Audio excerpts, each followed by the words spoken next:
বন্ধুরা, এই মুহূর্তের সবথেকে বড় খবর কিন্তু পাকিস্তানের ঘরের ভেতর থেকে বেরিয়ে আসছে। পাকিস্তানে ফাইনালি খতম হলো কাশ্মীর পণ্ডিতদের দুশ্মন। মোসাদের কায়দায় অভিযানে কারছায়া। অবিলম্বে কাশ্মীর ছেড়ে চলে যেতে হবে কাশ্মীরি পণ্ডিতদের। ঠিক এমনটাই হুমকি দিয়েছিল জঙ্গি নেতা। কাশ্মীরি পণ্ডিতদের চূড়ান্ত সতর্কবার্তা দিয়েছিল। এবার পাকিস্তানের মাটিতে নিখোঁজ হলো লস্করি ইসলামের সেই কমান্ডার। জানা গিয়েছে অজ্ঞাতি পরিচয় দুষ্কৃতীদের গুলিতে ঝাঁঝরা হয়ে মৃত্যু হয়েছে জঙ্গি নেতার।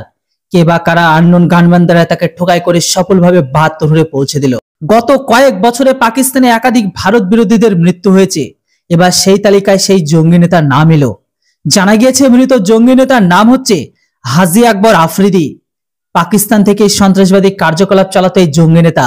তবে কাশ্মীরি পণ্ডিতদের বিরোধিতা করে গোয়েন্দাদের নজরে আসে হাজি আকবর।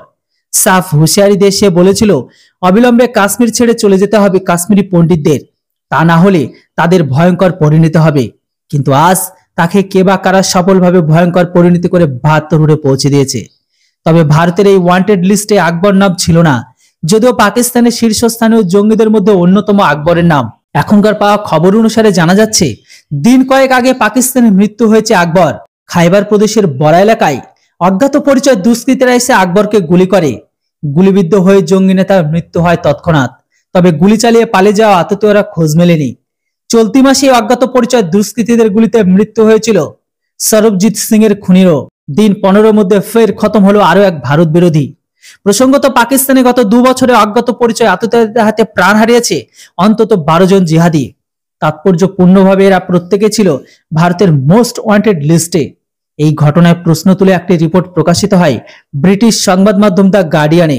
সেখানে বলা হয়, মোসাদের ধাঁচে 2019 সাল থেকে মোট 20 জঙ্গিকে নিকেশ করেছে নাকি র। এই দাবির সপক্ষে পাকিস্তান সরকারও বেশ কিছু প্রমাণ দিয়েছে ব্রিটিশ সংবাদ মাধ্যমকে। তবে এই অভিযোগ একেবারে উড়িয়ে দিয়েছে ভারত, কেননা এখনো পর্যন্ত ভারতের বিরুদ্ধে পাকাপোক্ত তারা প্রমাণ দিতে পারেনি। বন্ধুরা, এই ছায়াযুদ্ধের পিছনে বা আননোন গানের পিছনে কে বা কার হাত আছে, এই বিষয়ে অবশ্যই আপনাদের মতামত কমেন্ট বক্সে লিখে জানান। Thanks for watching.